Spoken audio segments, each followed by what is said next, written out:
Hello and welcome to the Miskatonic Playhouse and tonight's performance of The Prisoner's Dilemma. I'm T.A. Newman, your host and keeper of Arcane lore for tonight's performance. My team and I will be bringing to life adventures using the Call of Cthulhu role-playing game, which contains mature themes, cosmic horror, character death and loss of sanity. Our mystery can be found in the Miskatonic repository, where people like you and me can write a scenario for others to play. We'd also like to thank Sirenscape, whose tools have helped provide the background sound that you hear. Our investigators leave the safety of the visitor's room after hearing a scream, or was it a howl? In the hospital ward, a mutilated, half-alive inmate is discovered.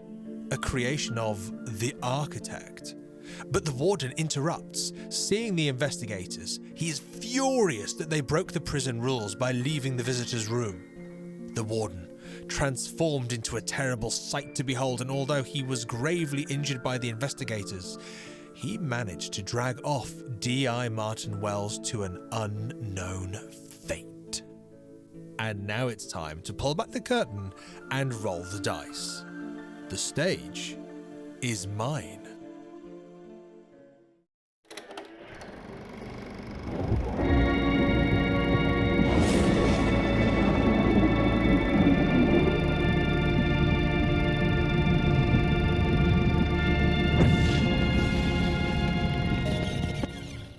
You see the warden grabbing the ankle of D.I. Martin and with his twisted, broken, multi-limbed aspect here bouncing through the hall in this preternatural manner as he races across this, and it is a really long hall. It's the length of the entire of Ward E. Gets all the way across and in through the door at the other side, and you hear the metal door slam behind. I'm going to ask you all to make a spot hidden roll for me, please. Okay.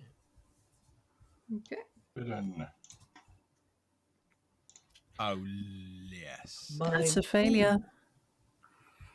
Dr. Haigler has rolled a 100 versus 40. So Ooh. Okay. he's probably entirely... Yeah. We're making another failure chain. Okay. Let's go. So, yeah. Dr. Haigler, you had 100 over 40. Captain Harwood, what did you get? 69 versus 60. I could spend 9 luck if we think that's worthwhile. I don't have a huge amount of luck. I've only got 45. Spend luck. You are also in a position to push the roll because in this instance, there could be a consequence unless you're successful. But I'll let you think on that for a second. Tommy, Slugger Malone. Failure.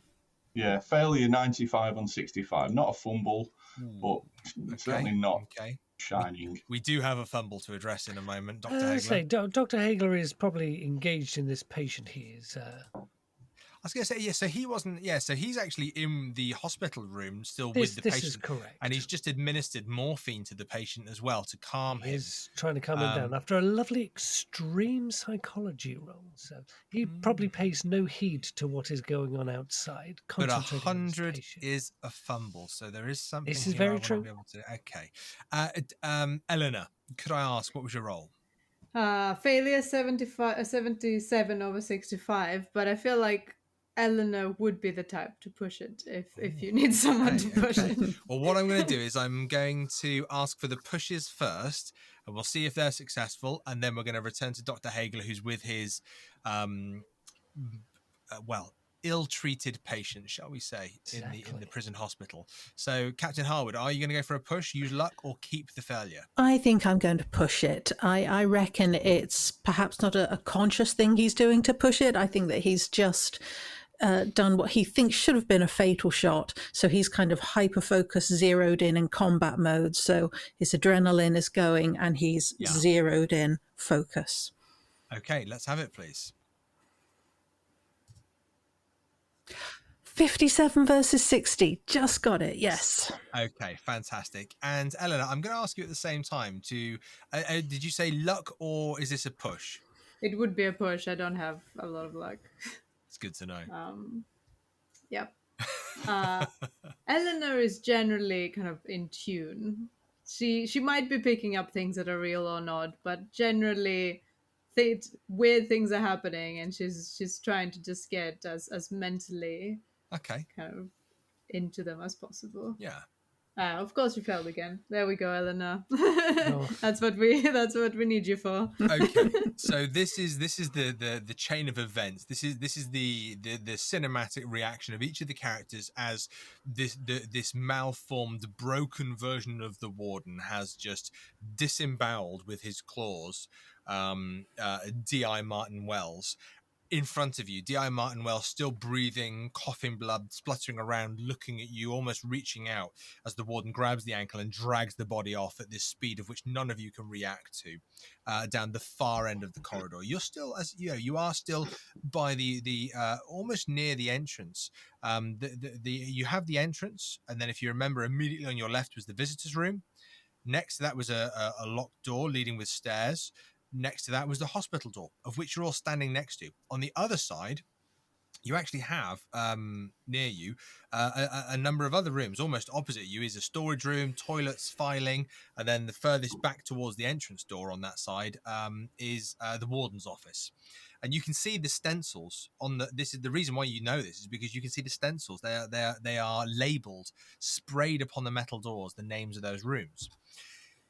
Now, with these rolls, we'll go with the fails first. Eleanor.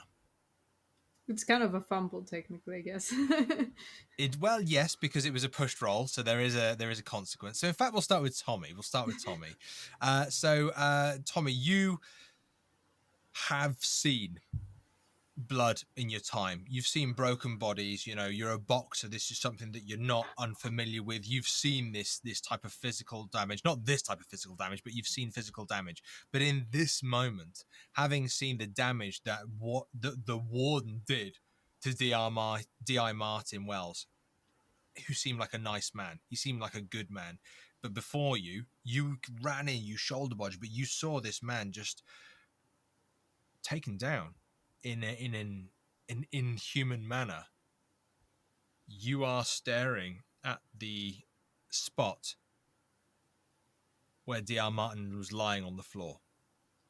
The only thing you can manage at the moment is either looking at that spot or following the trail, which now leads all the way to the other side of the corridor, which is a long corridor, all the way to the now closed metal door of which the warden originally came through. And there's not necessarily shock, or I suppose it is shock, but not a sense of fear. It's almost confusion. It's you think you are aware, you know what human limits are in terms of physical violence, but this is something beyond that you've just witnessed. Tommy, is there anything you'd like to do before I move to one of the other characters? No, I think that's a great description of his shock and awe at what's just happened. Okay, thank you. Eleanor, you are in a similar state. You've seen the blood, the body, the dragging, the warden, the door slamming. You still have this painting in your hands. Can you give me a power roll, please, Eleanor? Yes, I can. With your push roll and your fail.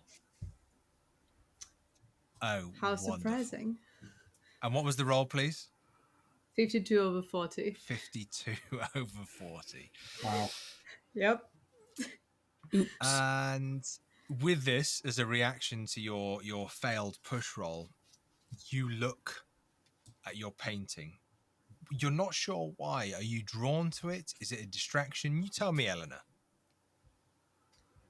Eleanor believes that what is happening is linked to the painting. Perhaps the same creatures in the painting have to do with what he turned into.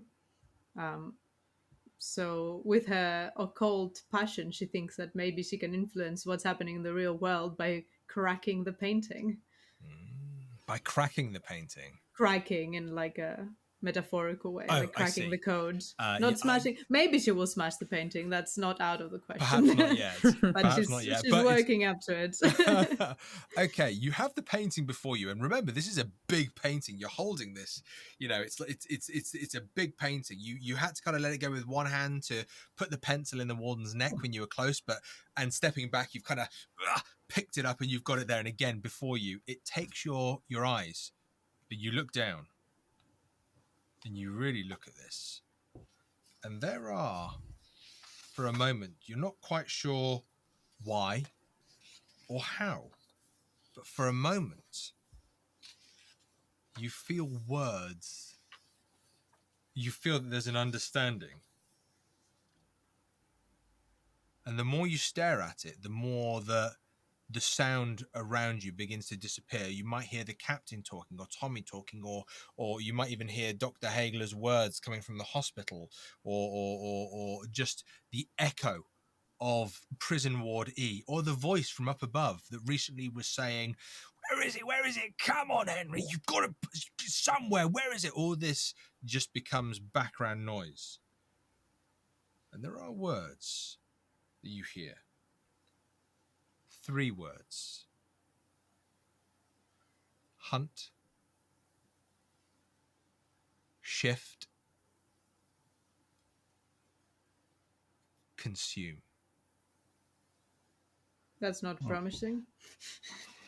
And as you hear those 3 words, I'd like you to roll a d4 for me, please. Let's do it. D4. 2. Okay. So on that, you only lose 1 point of sanity. That's great. But those words are now, whether you want them or not, they are very much at the forefront of your mind. And sometimes, whether you're thinking with your internal monologue or sometimes whether you're speaking out loud, one of those words might pop out without intention. But I'm going to allow you as the investigator to play that as you will. Do I have an intrinsic understanding of what shift might mean in this context? Give me an intelligence roll. Let's see. Let's let the dice decide. Hard success. Wow. Okay. Wow. Finally, something Eleanor can do. You do, and I think with a hard success, it balances the power roll that you had as well a little bit in terms of understanding here, just in terms of carrying the narrative. So the idea of shift here for Eleanor is about how people perceive reality. The way Eleanor understands it with her interest in art and the occult, she's very aware that the human perception of reality is just one perception. There are many perceptions beyond humans' capacity to understand what reality is. And when you hear the word shift in this context, when it resonates in your head, voiceless, it just appears there. It's not a voice. It's not a text. It's almost just it just belongs in your head with the other 2 words. But shift within the context of this, with your intelligence roll, you're able to pin it down to the idea of there is more beyond our reality, and this is almost an affirmation of that, because things, if they can shift between one and the other, they must exist. I think with a hard success, that's probably as much as I'm allowed to give you. That's fair. Yeah, that's good. Captain Harwood. Or did we say we were going to do all the failures first? I think we did, didn't we? Dr. Tobias Haigler, you are... well, explain to me exactly where you are. You've just administered a dose of morphine. You have heard an entire kerfuffle, screaming, shout, someone calling for help. You've heard some noises that perhaps you wouldn't expect to hear, and yet you are face to face with Dr. Daniel Clesham, dressed in medical garb, and yet horrifically wounded. Surgeon dealt trauma with this individual. Explain to me exactly where you are, Doctor, before I explain what happens with your 100 roll. So, having got an extreme psychology, he is deeply engaged with this Dr. Klesham, trying to find out what is the architect, whether this is the result of the architect's work, trying to get him to focus on the here and now as opposed to the pain that he's experiencing, hoping that the morphine that he's injected is going to bring this patient back to some kind of semblance of reality in the moment. He's used to all kinds of kerfuffle behind him. You know, he served in the war, although not on the front lines or anything like that. There has been people coming in behind him, dying behind him in field hospitals, but people had come back, people coughing up their lungs from gas attacks and that kind of thing. So he's very focused at the moment, trying to just deal with one person at a time, and he thinks he's getting through to this person. And you are getting through, Doctor. You are. Your extreme psychology role has given you this full understanding of this individual within the context of what you can understand. But with your spot hidden roll of 100, you look very, very, very closely at the arm that is stitched to the body, unable to move. And as you're listening to Dr. Klesham in this desire to breathe, but also to communicate their failure that they've had in relation to this person they keep referring to, this architect, this my pain is my way to salvation. His plan. As he says this, you don't see the other arm that is free and not suited coming up to you. And as it does, he grabs you by the collar and rolls onto you. So he pulls you to the ground and rolls onto you. And as he rolls onto you, he is a horrific mess. You can feel almost immediately as he rolls onto you, you feel a well of warmth from where his arm is stitched to his body. And as you see down, you can see that he's ripped some of his own stitches by getting onto you, and there is blood welling onto you. In this moment of absolute kind of confusion and fear, you see his hand reach down to where this blood is, and then his hand almost kind of pops onto your head, and you feel that there is a forefinger that begins kind of doing something on your head like this, and then there's a moment where you are in panic, fear that this incredibly traumatic individual is on top of you, pinning you to this floor. The floor is incredibly unhygienic.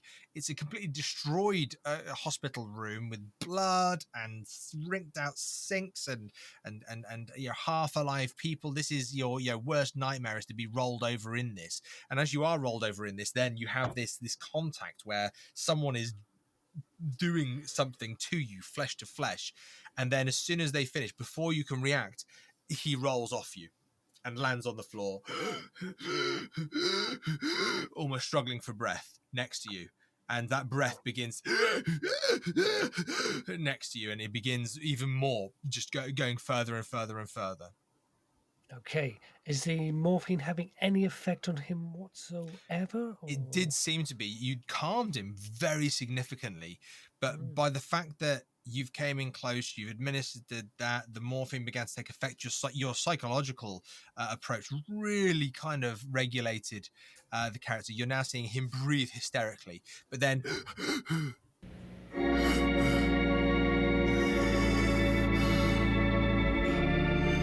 and you can see, if he wanted to, he's got his arm, he could reach out, he can grab you, he can do something. He's not. He's done whatever he's done. Dr. Klesham has acted in whatever way he wanted to that you didn't see coming, and now he is lying on the floor. The morphine seems to be washing through his system, and Okay.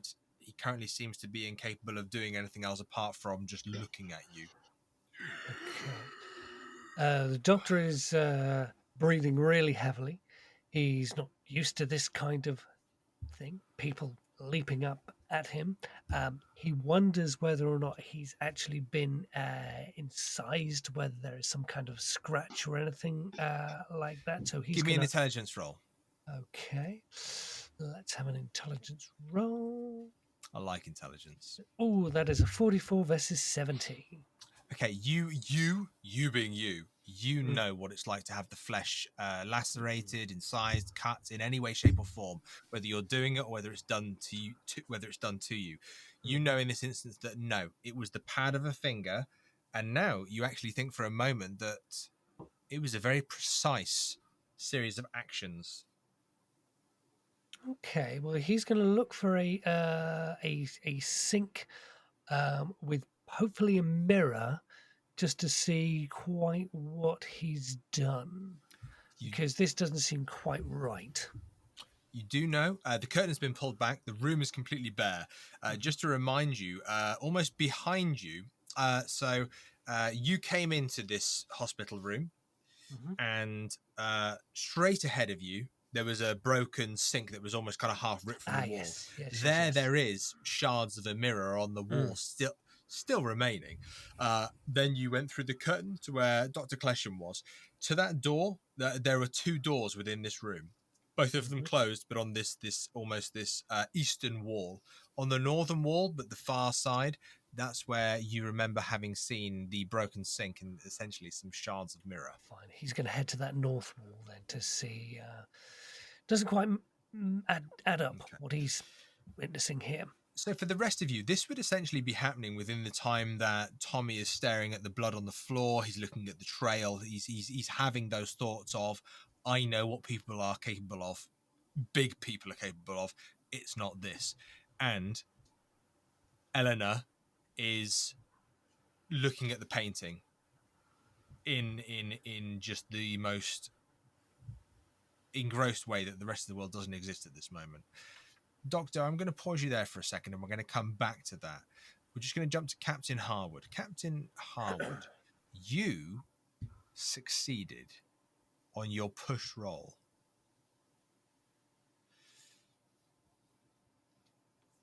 You, standing where you're standing, you see the blood. You see Tommy staring at the blood. You even see Eleanor looking at her painting, and she's a funny fish, isn't she? My God, what is she doing? Captain, you like to see the world a bit more logically than that. With your pushed roll, was it a hard success or just a normal success? Please Regular remind me. success. Regular success. You see three things. The very, very, very far end, you don't just see that the metal door that the warden went through with D.I. Martin's still breathing remains, still breathing body, still breathing person, still breathing investigator. You don't just see that door is closed. You saw that it closed and locked. Almost like these prison doors automatically lock if they're closed, most of them. You turn the other way. You see the door that you came through into Prison Wardy is also shut. The door that you were brought in through from the outside, of which you arrived in where Mr. Alexander gave you the rules of the prison, that door is shut. But that is the door to the outside. You see opposite the visitor's room on the other side, the door that has warden's office is ajar. So essentially, we're locked in other than this one room, is what it sounds like. You might not be. The door to the outside might be open. Wouldn't that be a scenario and a half? I tried the door to the outside. and I go free. It's entirely up to you. There is a door that you know that you came through. There's a door at the very far end of the corridor, and I would say there is 1, 2, 3, 4, 5, 6, 7, 8. There's approximately 8 large rooms either side. Not exactly. For example, the hospital room that Dr. Tobias Haigler in, that's roughly the size of 2 rooms. That's a bigger room. But there's a large number of rooms either side that stretch across this singular corridor in the middle. Above you there is the gantry up to what you can just see the tip of is the cells, and that's where one voice is coming from. But looking back behind you where you came in, you immediately came in and you went left into the visitors room. If you immediately came in and went right, that's where the warden's office would be, and that door is ajar. I'm just going to leave you with that for a second, and we're going to come straight back to you, Captain Harwood. Actually, I just wanted to let Dr. Tobias Haigler have this moment. Doctor, tell me what it is that you do. You said you were approaching a mirror. Yeah, so he expects to find scratches in there, like some kind of panicked kind of disfigurement to his face.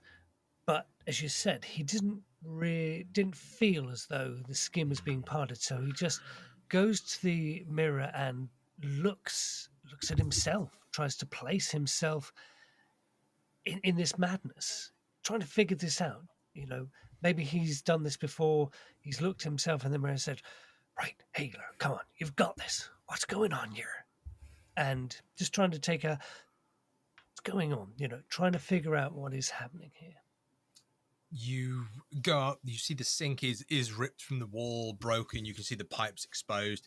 You can see the mirror that would be, a larger mirror. It is smashed, but there is a significant remaining, still bolted to the wall corner of it. And as you kind of angle your head and you look and you kind of get your head in there and really kind of look, you see that there is a circle of blood. Not your blood. It's his blood, but he's used it to create a circle. And then there's a series of lines in this blood. And what you see is this.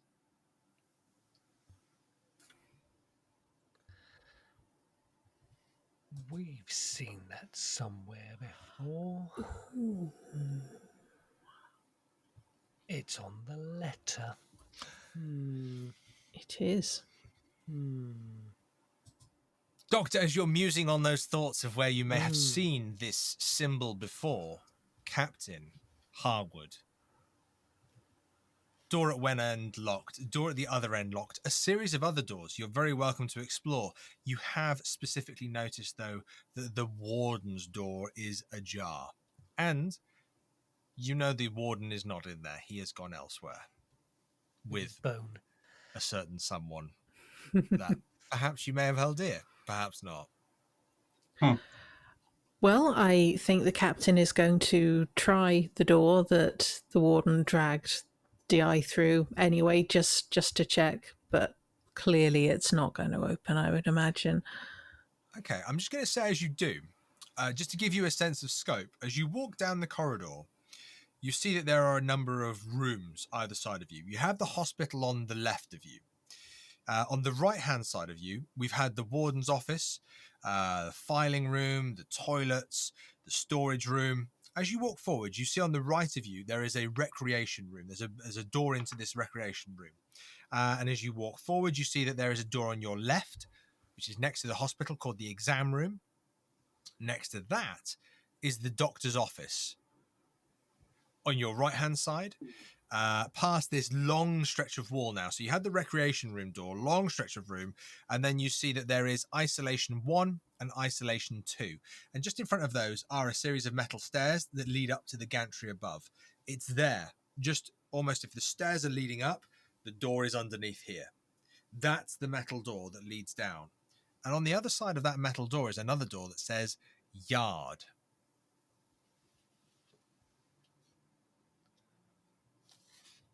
As you go and try the door the warden went through, the door that says stairs,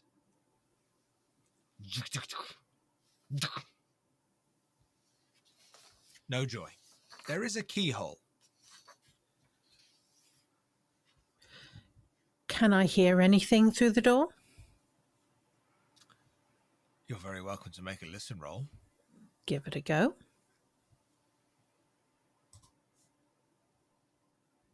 Eleanor, Tommy, you also recognise that the captain is moving at this point. You have absolute autonomy of your characters. Please don't feel that you have to wait. Obviously, if there's a moment, I'll focus on a specific investigator, but you are very welcome to engage with, move in contrast to what else is going on. Just please let me know, and I'll either say brilliant, come along, or I'll say hang on a moment just while we do this. For example, having seen the captain brandish that weapon and being part of that short exercise, I'll follow up to that door. So I'll be a bit behind, but I'll pull myself out of my shocked reverie about the physical clash that I've just had with something that's obviously bigger and stronger than I am. So that's shaking me to my core, but I will follow. Okay, I'm going to ask you to also make a listen roll then. If you're following in the captain's footsteps, this seems to be an expected reaction, shall we say. Listen. We're on 63 for 55. Captain, what did you have? Miserable failure, 71 versus 40. But at this stage, I will spend some luck. Ooh, okay. Okay. Which is so 63. Actually, so 8 points of luck. Yes, it is. Yeah, 8 points of luck to make that a success. Yeah, 8 points of luck. Okay, so Captain, you go to the door. You are the one going with the door handle. It's a bloody great metal door, built into this. This cement wall. It's stone, like everything here. It's cement. It's cold. It resonates cold. Tommy, you see the captain's hand go to the door. You see the captain try the door handle. You hear the sound of the door being locked. But you hear something. It's not from that door. It's not from the door that leads to the stairs. It's from that door. It's the door to Isolation 2. What you do? I'll tell you what the sound is you hear. The sound that you hear is... You almost hear a whimpering. You hear a... Yeah.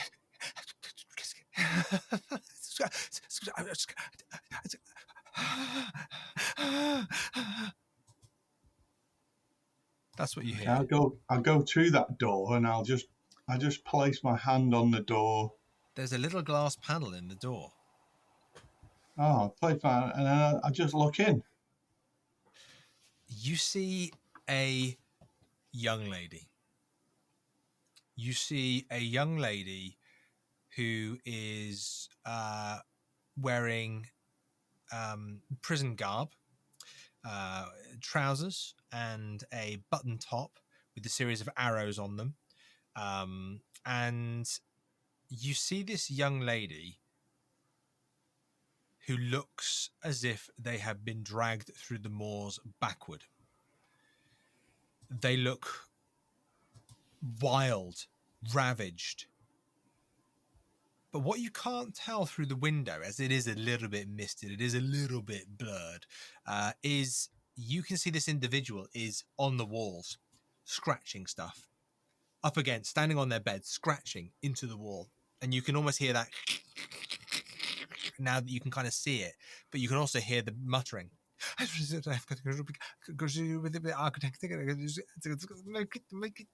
you can see that there's an absolute determination of this individual. And I'll look over to the captain and Captain.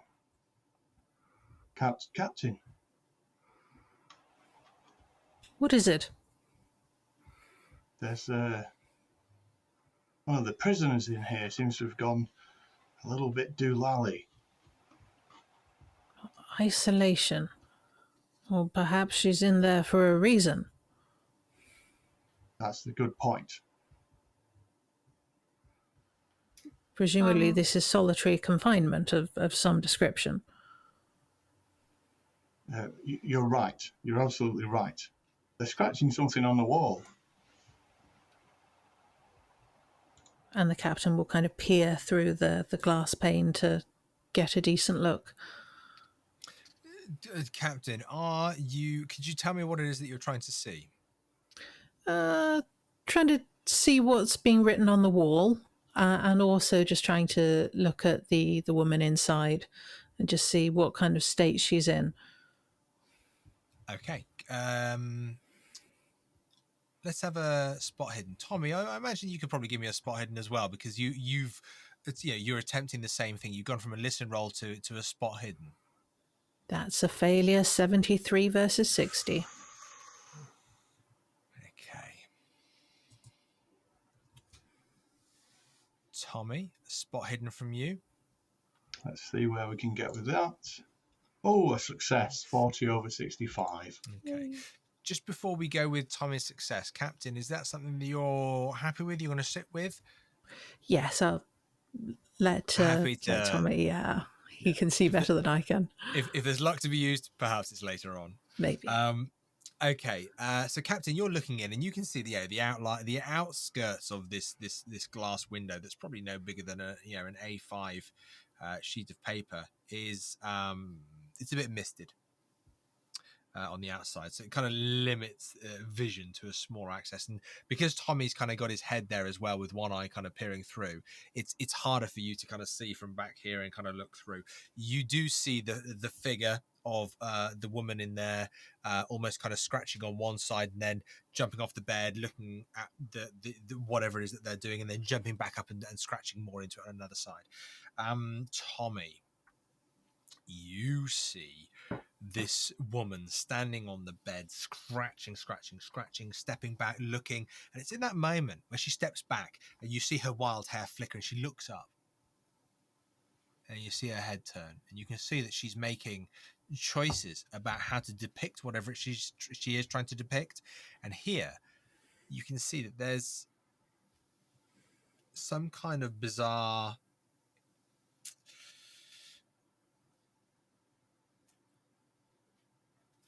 tube,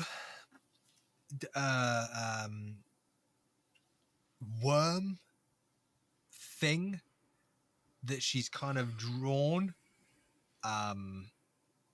Seems to have a bit of a mouth, but there's like a million scratches within the actual kind of like wiggly kind of tube. Outside, it's pristine.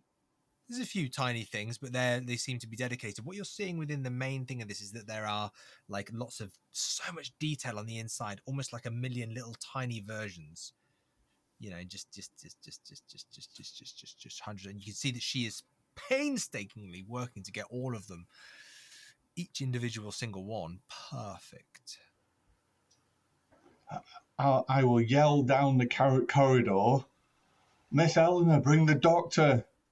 I'd like to talk about a bit about what Eleanor has been doing this whole time, if that's okay. Absolutely. So there's a little bit of a backtrack here. We've had the captain run off with Tommy. We've had the doctor go to the mirror and see this particular image that the doctor's seeing. What is it that Eleanor does?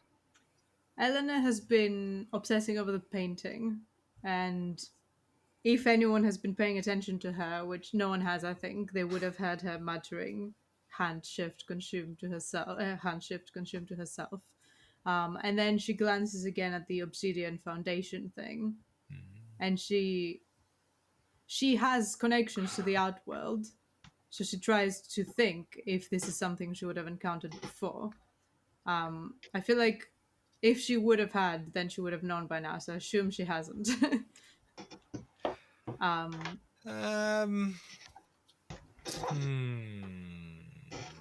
And as a second port of call, she would assume that any documents about this kind of thing and collaborations would probably be in the warden's office.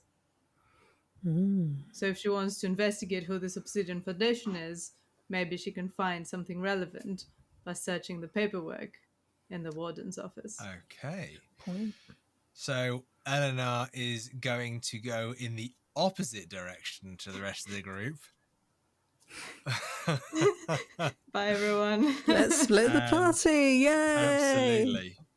A lot of keepers. Not a fan. Me personally, let's do it. Let's do it. Adds to the excessive fear that we can bring in. Okay. Okay. Eleanor, you... First of all, I'm going to ask you for a history roll. Unless, actually, no, I'm going to ask you, in regards to Eleanor's artistic craft, in terms of her knowledge, her experience, her history of knowledge, but it might be more of a artistic craft here. And I know that we mentioned that Eleanor doesn't have a specific art role here, but I want you to find something that is for you. What role do you think that Eleanor would use here to try and recollect? Does she know, or has she heard of the Obsidian Foundation within her art/occult circles? Okay, let's have a think. I think the closest she has would probably... I mean, unless I can manage to somehow... So, the first thing for no roles would be education, right? Yeah. It would be... She has an education in art.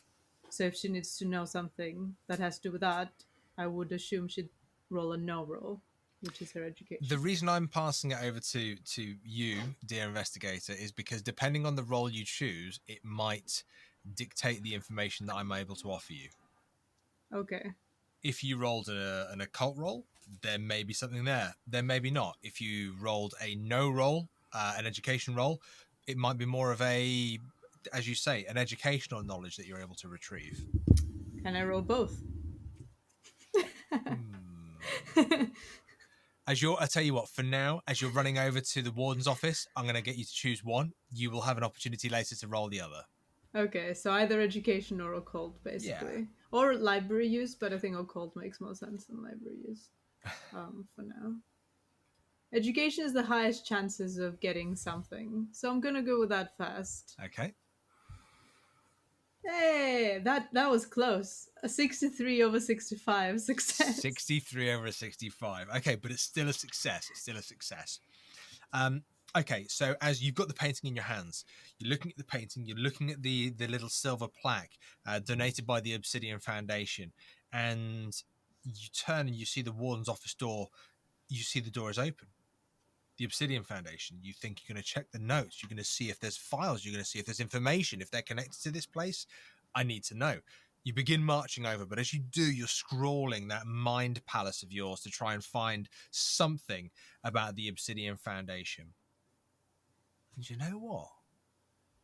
There's a name that springs to mind for you. In fact, there's two names that spring to mind for you. One is C. The first letter, the first name is a C. You can't remember the first name of this individual, but the surname is Dunnock, like the bird. Dunnock. Dunnock. You're not sure whether this is a gentleman, whether this is a lady, but you know that the first name begins with a C. You seem to remember that individual being involved perhaps in a higher level of the Obsidian Foundation, whether they hosted them, whether they were a part of them, they had some bigger role in them.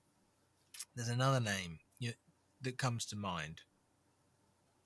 And this other name that comes to mind is a name that you've seen, you think, actually, may have been a part of an installation or a piece of art. Not the artist, the object that was used. And that name is Benedict Grantham. Okay. But that was a long time ago. This is like you remember that from when you were studying. Hmm. And you remember it being quite obscure. It was something to do with. This was just a success, wasn't it? We'll leave that there for now. Good enough. I'm happy. But you do make yourself in. You make your way into the warden's office, and as you go into the warden's office, my word, what a sight! Tell me how you go into the warden's office. Well, I'm carrying a really big painting. You are. So I'm assuming I would walk around the door so that I can like push it with my foot open rather than like open it with my hand. Since it's already ajar, I would go around. So I would look inside and then push it open with my foot so that I can enter. Holding the painting, using your foot to push it open, you look in. First thing you recognize is that there's nobody in there. It is an empty room. The second thing you notice is that in the middle of the room, there is a rather large desk. And then on the three walls that don't contain the door that you're going through, on the left-hand wall, the back wall, and the right-hand wall, there is a metal cabinet, almost like a storage cabinet on each of the walls. But that's when you start to take in the details. That's when you really start to recognize that each one of these cabinets that seems to be so kind of built into what this cement cold room is that the cabinets are standing to attention. They are bolted in. They are awaiting you. But two of the cabinets have had their doors ripped off. And when I say ripped off, I mean the metal is twisted and bent and turned as if the metal was tortured as the doors were ripped from them. You can see that behind the metal doors there is a wire mesh. And on the back cabinet, that wire mesh has been torn open. Not cut. They're not cleanly cut. Torn open. But as your eyes glance across this room and you see one with the wire mesh in place, one with the wire mesh ripped open, and one firmly bolted up as you would expect, your eyes turn to the desk. The desk is not in a good condition. It looks like chunks of the desk have been cut out of it. There are a few brown stains across the desk. One slightly redder than the others. You do see that there is a small... No, apologies. You see that there is a folded yellow piece of paper. But on top of that piece of paper, there is a little monument that has been painstakingly put together. The little monument is a circle. And then within that circle, there are a series of smaller lines. This little monument is made of teeth. Lots of little teeth, almost like a little Stonehenge, all laid out very painstakingly. And if that wasn't enough to concern you, on the other side of the table, there is a human ear. Just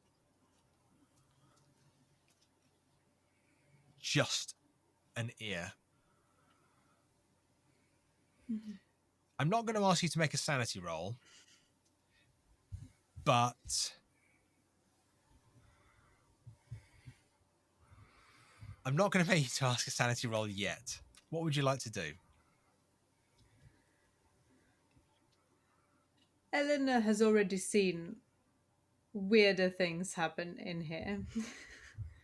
She knows that people here are turning into terrifying, bloodthirsty monsters that hunt, shift, and consume.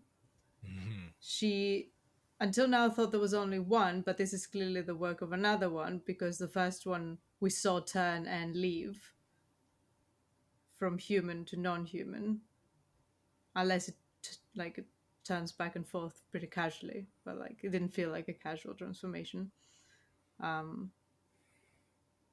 And while she has a mission in there, she feels like maybe it's important to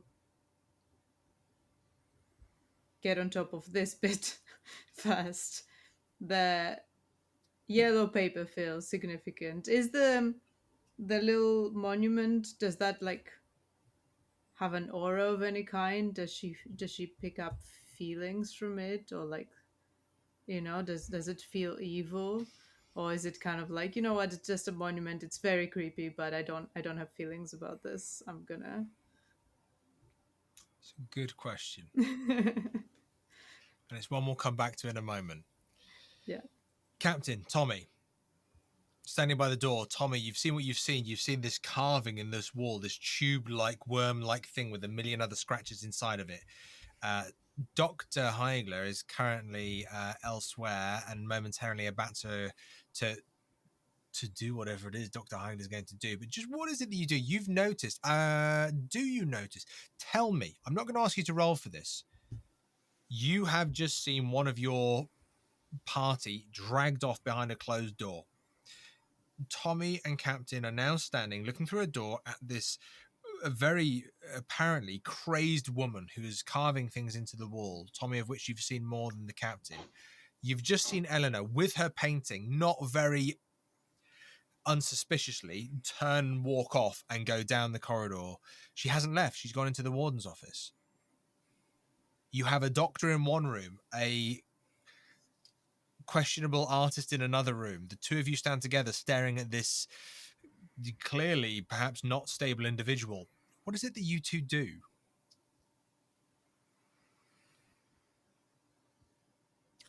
I think the captain will rap on the glass with his knuckles to see if she can hear and see if we can get her attention. And if she can hear us, if it's not soundproofed, then he'll say, excuse me, what is going on here? You see, she stops carving. She whips her head round. She just looks at you. Wide eyes. Can you hear me? Can you understand? You see a grin beginning on her face. Lips tight.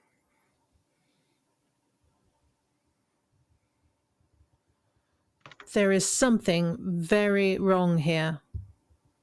And as you say tell us what's happening. Her smile widens. And as she smiles, real big grin. She's got no teeth. Oh. Tommy, this woman is insane. And she's got a white, like, real.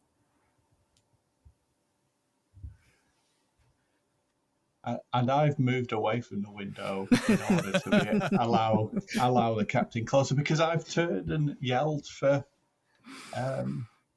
the attention of Eleanor and asked Eleanor to bring the doctor. So I wonder, does she hear that? Yes. Did the doctor hear that? I do what you're both going to make a listen roll for me, and you can roll with a bonus die, please, because I don't think Tommy's making this a gentle yell. Yeah. Are you saying I'm loud? So please give us a listen roll with a bonus die, and you can decide what you do, obviously, with that listen. Oh no. Oh, I got a 35. Oh yes. 45. Be with my bonus, I think. So right. Bonus die counts. So a 35 over 45 obviously is a success. So you do hear Eleanor. You do hear Tommy. Tommy, what is it that you shout? Miss Eleanor, bring the doctor quickly. Doctor, what did you roll? I rolled a 41 versus 40 because I can't find the bonus button. Oh, the bonus button It's right underneath. on Roll20 is just beneath it where it says bonus and penalty. You can just click on that and it'll do it for you. Ah, right. Okay, there we go. So if I go for bonus. Then whatever you roll, it changes the 10. Oh dear. Okay, so do I have the option to spend that 1 point of luck to make that Yes, listen? absolutely. Yeah. Lovely, yeah. So he luckily, he hears the cry of Tommy. So you both hear, Eleanor and Doctor, you both hear the cry of Tommy saying, Eleanor, quick, bring the doctor. But with a Mancunian accent. Yeah. The doctor snaps out of his gazing at this thing and immediately actually doesn't get a chance to clean it off, but he will pick up a paper towel or something to mop it down with. And do you do that before you leave the hospital room? No, he is just taking it with him, so he hasn't mopped. So has the paper towel, still has the... Yes. Okay. It says, and he just comes out into the corridor and says, "Tommy, what's going on? It's a right state in here. Where's the inspector? I'm positive the crime's been committed here." And I'll just point at the window in the door and the captain. What's he doing in there? And you never guess what? Yeah, you guys can see whether the doctor is referencing to it. You can see that there is this circle of blood on the doctor's head, and there is a series of lines, very much in line with what you've seen and what you can see on the doctor's head. Captain and Tommy, you can see that. Eleanor, do you come out at this point, or are you staying where you are? I was waiting to hear about the effect of the monument, but if it's indifferent to me. Do you stay to the monument? So it depends. Do you stay and see the monument and perhaps the yellow piece of paper, or do you respond to Tommy's call? So as I'm about to approach, that's when you hear. I hear the call. In which case, I'm gonna definitely pop my head out to see if it looks like an emergency and if the doctor's already on the way. You see the doctor, and he's 20 yards away, but you see him coming out with blood on his forehead. You can't quite work out what it is, but you see the captain and Tommy kind of ushering the doctor over to the window in a door right at the far end of the corridor. In which case, Eleanor's gonna probably shout, "I have found something really strange. I think we're being hunted." And then turn back inside. Eleanor's going back to the monument and the paper, yes? Yep. Okay.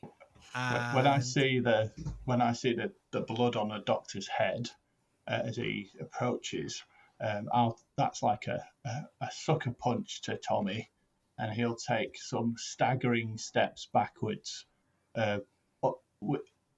completely blind to where he's staggering towards.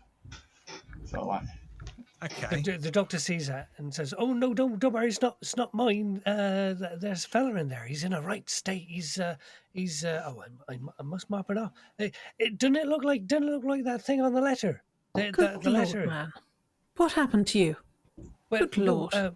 It was a bit of a state. I gave him some morphine. I don't think he quite enjoyed it that much. I thought he'd enjoyed it a bit more. But he grabbed me, rolled me on top, and did this little doodle on my head. And it's I don't mind it. Fair disturbed me, that did. Now, but as I say, look, it's on the letter. People are acting with a collective thought here about this symbol and stuff like that. He said an inspector's in here, is he? And he takes a step forward to see what the inspector's doing in the ISO ward for some reason.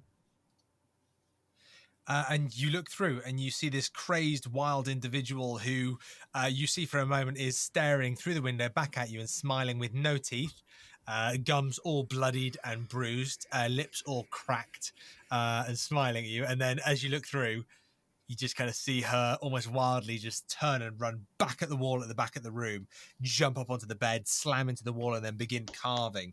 But you can see that the wall is absolutely pristine, except for this bizarre wiggle, this rather worm-like thing that's in the middle of the wall. Dr. Haigler's going to turn back to the others and say, now that's probably why she's in isolation, I would expect. Hopefully she's not been affected by... Listen, have you heard mention of an architect? There's some kind of thing being done to the people in here, and there seems to be some sort of architect behind it. So we've got to find somebody. I think we need to summon some help. Has anybody found a telephone just yet? Well, I would imagine there would be one in the warden's office, and didn't Eleanor say there was something strange going on in there? Oh, right. Well, shall we? Yes, I don't think we're going to get any sense out of this woman for the moment. Well, not unless we can find a straitjacket to control her with. I wouldn't recommend opening that door, but I gotta ask. This is true. It was an all-male prison. Why is there a lady in an all-male prison? That is an intriguing point. Well, perhaps there are records as well we can find.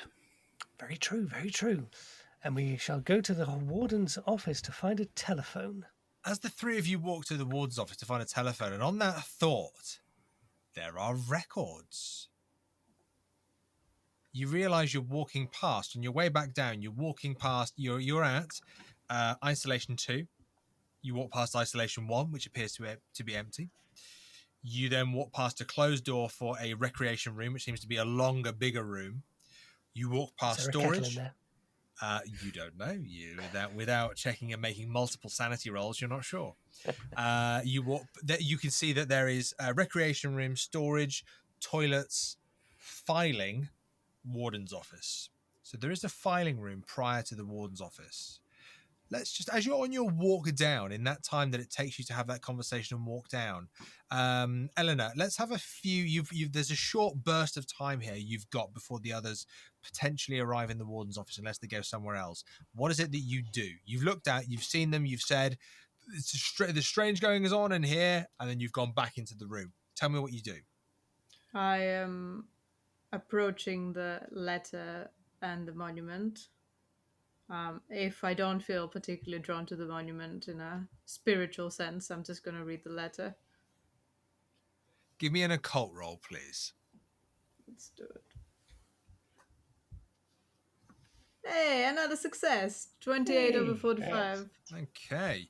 Well, firstly, you can see that this is no mistake. This is not just someone building a house of cards here with a deck. There was someone not just making something pretty. This has meaning. You almost take a second and you feel your necklace.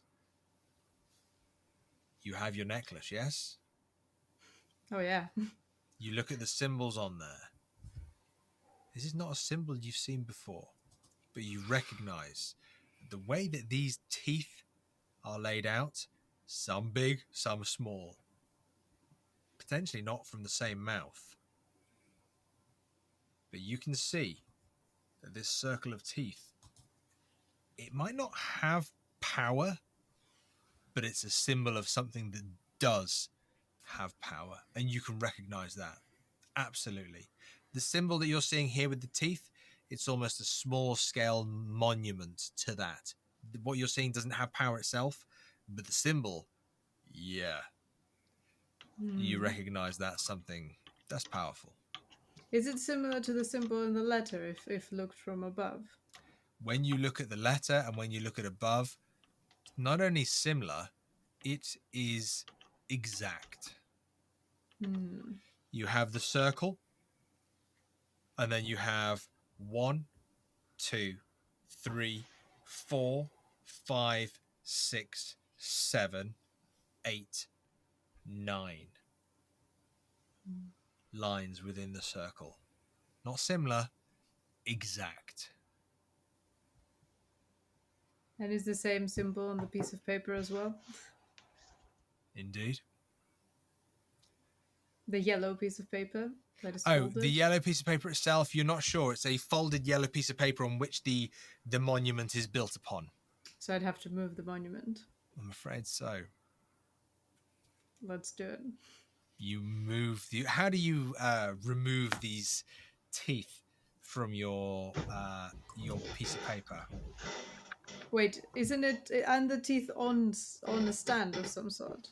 You've got Or is it the desk here, the warden's desk, with a chair behind it. But you're on the as you walk in, you see the warden's desk. There's 3 of the specific built-in cabinets standing to attention, some of which have been ripped to pieces. They're metal. The desk itself is wood. Chunks have been knocked out. There's stains all over it. A human ear at one end. The end that you're closest to, there is this folded yellow piece of paper upon which is the tooth monument. Okay, so the teeth are freestanding on the letter. They're not They like are indeed. on They've a been base of any sort. almost balanced, like some kind of brilliant Stonehenge / Jenga. Goodness. I'm just gonna pull the piece of paper. Okay, you pull the piece of paper. The teeth crumble, scatter across the table. Nothing happens. That's You good. have this folded piece of paper in your hands. Would you like to look at it? I'd love to. Thank you. Yes. You open the piece of paper and you see this. I'm going to ask you to, if you can, read this aloud, please. All right.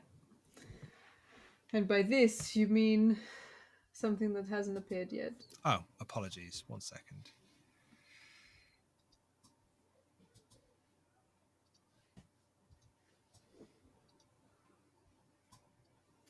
Ooh. So I'm just going to say, before you read it, what you open is a yellow piece of paper that is folded upon itself. There is a certain red staining upon it, spattered across it. But as you open it, you see a rather immature, almost childish writing. It looks as if it's the writing of someone who has a capable approach to the English language, but by no means are they within 1920s post schooling. This is someone that has learned to write at the bare minimum. But please read the document you've discovered. So there's a lot of random capital letters within words and a lot of misspellings and smudges, making it a bit difficult to read. It says, "Praise the architect's sight, for he leads humanity's fight. He sees not who we are, but who we become, bearing life's scar. The tainted must be removed, escaping the ancient one's rule, for the architect knows what is to come. He can right a wrong undone." Bit of awareness of rhymes, if not spelling. Wow, everybody loves a rhyming couplet, don't they? And is that a splatter of blood on top of it that I see? Yes, you're quite capable of recognizing that blood has probably come from the tooth Stonehenge, the tooth henge that was built upon the actual piece of paper.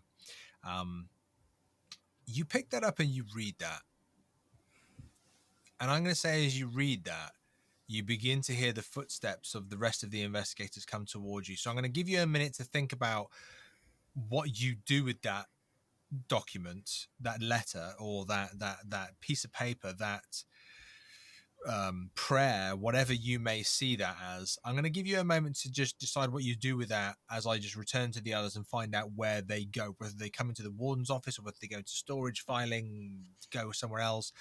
That's your choice, Eleanor. I'll allow you to decide that. Captain, Doctor, Slugger, where are you going? You have, as you're walking down, on the right-hand side, you see the hospital. You see the locked door with stairs on it. That was a door someone tried. You see the visitor's room. That's all on your right-hand side. On your left-hand side, the furthest room being the warden's office, where you know Eleanor's gone. You're walking past the storage room, the toilets, filing. Then it's the warden's office. May I ask where you go? Well, the doctor wants to have been told about the inspector, and will remark, "Well, carried off? That's remarkable." And he said all these things that something's going on here, and then almost like a distraction, "Oh, medical records." Tommy, you wouldn't do us a favour and check on the lady and find a telephone and call through to Plymouth, not Princeton. We need the proper police down here and see if they can put in a call to Derriford and get some medics up here and an ambulance and stuff. This is not good. This is. We're going to have a look at these records and see what that poor soul in there is. Right, Doctor. So, Tommy, are you heading into the warden's office to try and find a phone? Yeah, I did have other ideas, but I've been instructed to find a phone, so I'll happily follow that. Sorry. Tommy's it's all right. severe handicap in following authority. Mm. Okay, ideal. Captain, what is it that you see the doctor giving Tommy instructions. You might recognize actually that regardless of whether you agree, the doctor is suggesting that get the police from Plymouth, which is the nearest city, and get medics from Derriford, which is the nearest, biggest hospital within the area, or it's the most significant large-scale hospital within Plymouth that's within reach. So you can see that he's acting, within a doctor's parameter. But what is it that you do, Captain? Well, I think his priority is to try and get that door open to see if we can get the DI back. So I think there was a keyhole, you said? Yes. The warden's office is most likely to either have keys or perhaps a clue to where else they might be found.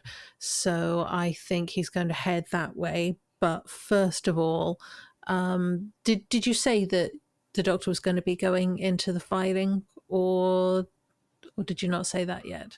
Doctor. Yes, the doctor gets distracted and goes, medical records, and just walks straight in.